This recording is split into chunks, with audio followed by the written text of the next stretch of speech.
La voz de los protagonistas. En Contextos.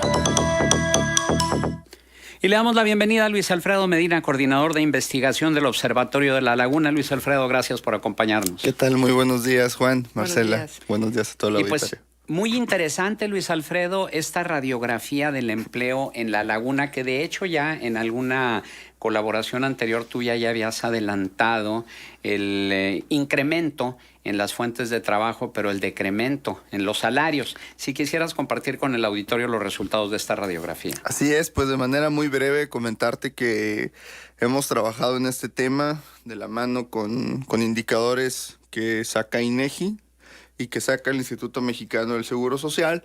Y pues bueno, para no ahondar tanto en la situación, quisiera decirte que, por ejemplo, iniciamos con un contexto económico que nos arroja que tanto Torreón como Matamoros le aportan casi el 25% del PIB al estado de Coahuila y Gómez Palacio y Lerdo le aportan el 54% del PIB al estado de Durango. Es decir, dos ciudades que conforman principalmente una región bastante productiva como lo son Torreón y Gómez Palacio, enfrentan pues este problema, ¿no? Que a pesar de tener tanta productividad, a pesar de tener tanta población económicamente activa, pues tienen uno de los salarios más bajos. La zona metropolitana de La Laguna es la 9ª zona con más mano de obra que existe en México. Sin embargo, también tenemos un grave problema y es que 7 de cada personas no económicamente activas, es decir, que no están como tales insertadas en el mercado laboral, pues son mujeres. Y lo que más preocupa es que más de la mitad de estas mujeres que no están insertadas están en edad productiva y se están dedicando al cuidado del hogar. Y el 25% de esta mitad que no está trabajando en La Laguna tiene estudios técnicos y universitarios. Es decir, suena triste, pero estamos desperdiciando mano de obra que podría estar enfocada en la productividad, en hacer un poco más competitiva a la región. Y pues bueno, muchas mujeres se ven orilladas a pues tener que cuidar el hogar, ¿no? Otra de las cosas que nos pareció bastante interesantes es el tema del ingreso y su relación, pues lógicamente, con la condición socioeconómica. 1 de cada 2 trabajadores en La Laguna gana como máximo 5,280 pesos al mes, es decir, de 1 a 2 salarios mínimos, y 1 de cada 2 laguneros también vive en pobreza o vulnerable por carencias sociales. Es decir, el ingreso es la condición que nos va a permitir sacar adelante a la gente de la pobreza, más allá de los programas sociales. Esto es aquí en La Laguna. Ya de alguna manera el IMCO había realizado un estudio, un análisis precisamente de cómo la política salarial laboral del actual gobierno ha traído como consecuencia precisamente una depauperación del salario. Es decir, a nivel nacional, INEGI reporta que aumentaron los puestos de trabajo de 1 a 2 hasta 3 salarios mínimos, pero se redujeron sensiblemente los empleos de 5 salarios para arriba. ¿Hay un reflejo similar en el caso de La Laguna? Claro. De hecho, estamos en números históricos en generación de empleo. Era lo que ayer comentaba en la rueda de prensa. No vamos a negar la generación de empleo, al contrario, lo reconocemos. Sin embargo, así como estamos en números históricos de generación de empleo, tan solo en 2018 se generaron 13,916 nuevas fuentes de trabajo. También estamos en números históricos de salarios más bajos. El 50,7% de la población de la población formal, tiene hasta 2 salarios mínimos. O sea, y si tú te comparas, por ejemplo, con la zona metropolitana de Saltillo, mientras que en La Laguna el 50,7% de los trabajadores asegurados gana hasta 2 salarios mínimos, en la zona metropolitana de Saltillo es el 24%. Van a decir, bueno, es que estamos generando empleo, sí, pero mientras en la zona metropolitana de Saltillo en los últimos 10 años se generó un 62% más de empleo, principalmente en la industria, que son los mejor pagados, en la zona metropolitana de La Laguna apenas si creció el 27%, es decir, por cada 2 empleos que se generaron en Saltillo, se generó 1 en La Laguna, ¿no? Entonces, sí hay una diferencia tremenda a pesar de estar a 2 horas de distancia. Y al respecto, la columna Politicón de Vanguardia comenta que ahí en la comarca lagunera el Consejo Cívico de las Instituciones de Marcos Samarripa silenció muchas voces. Después de presentar un estudio sobre el empleo, la conclusión no agradó a muchos. Sí hay trabajos, pero mal pagados. Si antes el egosecretario del Trabajo, Román Cepeda, no quería ni asomar la cabeza, ahora mucho menos con tanta pregunta que está en el aire. Es lo que dice la columna Politicón. Ahora, ¿qué es lo que trae como consecuencia este panorama? Es decir, sí, hay más empleos, pero mal pagados. Uh-huh. ¿Cómo podría revertirse eso? ¿De qué manera? ¿Será que los empleos que vienen, que se generan, son precisamente de bajo nivel salarial? ¿Sería necesario una mejor mano de obra o atraer empleos de salarios más altos? ¿O qué es lo que hace falta? Te respondo por partes. Lo primero, la principal consecuencia es que estamos viviendo determinantemente un éxodo juvenil.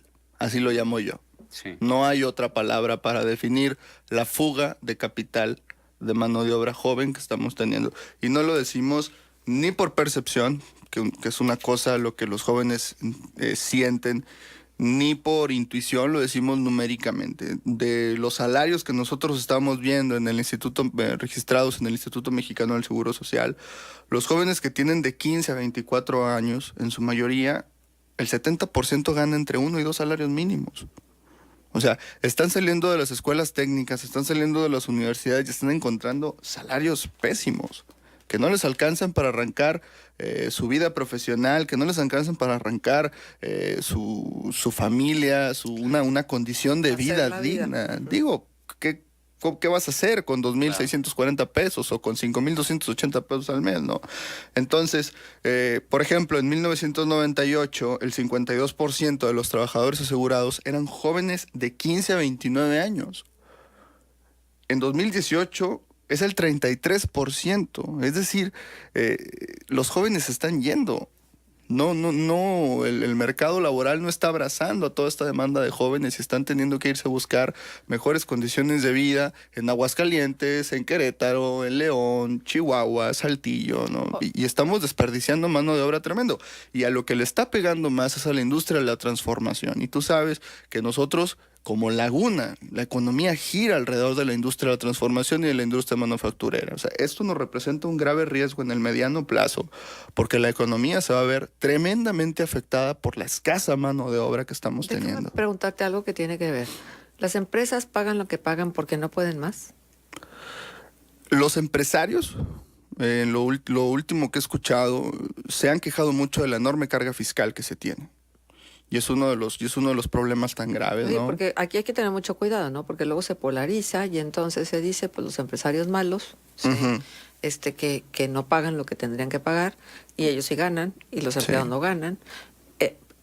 Hay una circunstancia particular por la que atraviesan las empresas. Uh-huh. Y es esto, la carga impositiva, la incertidumbre de los mercados, el dólar caro, porque muchas veces se importa materia prima y entonces se elevan los costos de producción. Es decir, hay una serie de factores que se conjugan, ¿cierto? Tremendo. Mira, del total de trabajadores que hay en la Laguna, el 6% son empresarios, el 75% trabaja para los empresarios, el 17% trabaja por cuenta propia. Es decir, número uno, los pocos empresarios enfrentan una carga fiscal demasiado fuerte y las personas que están empleándose en estas empresas pagan las consecuencias de esta carga fiscal, y aquellos que trabajan por cuenta propia también tienen una carga fiscal enorme, y es una de las cosas que nosotros hemos propuesto. Oye, estamos dentro de una zona que tiene mucho comercio con Estados Unidos. ¿Por qué no nos tomas en cuenta también para ciertos beneficios fiscales? ¿Por qué no nos tomas en cuenta también como una zona económica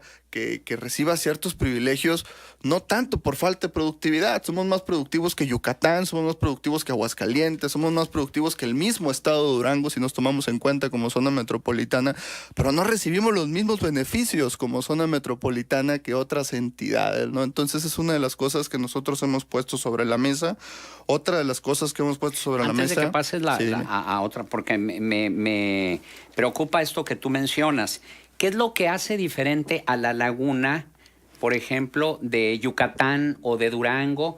¿Quiere decir que los empresarios de Yucatán, de Durango, de Aguascalientes no tienen las mismas cargas fiscales que los empresarios laguneros? ¿O a qué se debe esa diferencia si somos más productivos? El impacto de la infraestructura es determinante en la generación de altos salarios. Si tú, por ejemplo, tienes en una ciudad centros de capacitación de alto nivel, pues te van a llegar empresas de alto nivel. Si tu economía gira en torno a la economía del conocimiento, pues te van a llegar empresas de alto nivel. No te voy a decir un Silicon Valley, ¿no? Pero sí te van a llegar empresas que generen mayores ingresos para las familias, ¿no?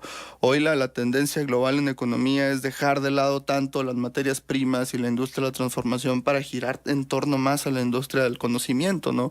Cosa que está pasando en Saltillo, cosa que está pasando en Ramos Arizpe y cosa que no está pasando en Torreón, ¿no? Son, como lo dijo Marcela, múltiples factores: las cargas fiscales, la inversión en innovación e infraestructura, la inversión en tecnologías, y es algo en lo que la laguna ha quedado rezagada, desgraciadamente. Si queremos buscar culpables, yo era lo que ayer decía, somos todos y es nadie los culpables de estos salarios, ¿no? Hay otro dato también bastante preocupante, que es el hecho de que la laguna ocupa el 5º lugar a nivel nacional en alto porcentaje de trabajadores que ganan los salarios más bajos, posición que repite en cuanto a desempleo y a subocupación. Pero si se compara solamente con las zonas metropolitanas del norte del país, la laguna ocuparía el primer lugar. Sí. Esto quiere decir que es necesario abrir el horizonte y atraer empresas, como tú lo mencionas, de la industria del conocimiento, de la informática, es decir, que genere una mayor plusvalía y que genere mejores empleos. Sí, más allá de promover a las entidades y a los municipios, yo sugeriría que se invirtiera más en capacitación, de que se apoyara más a las universidades. Y lo más importante, ¿cómo puede ser posible que seamos una de las ciudades más productivas como zona metropolitana y con los salarios más bajos y con las tasas de desempleo más altas y con las tasas de subocupación más altas?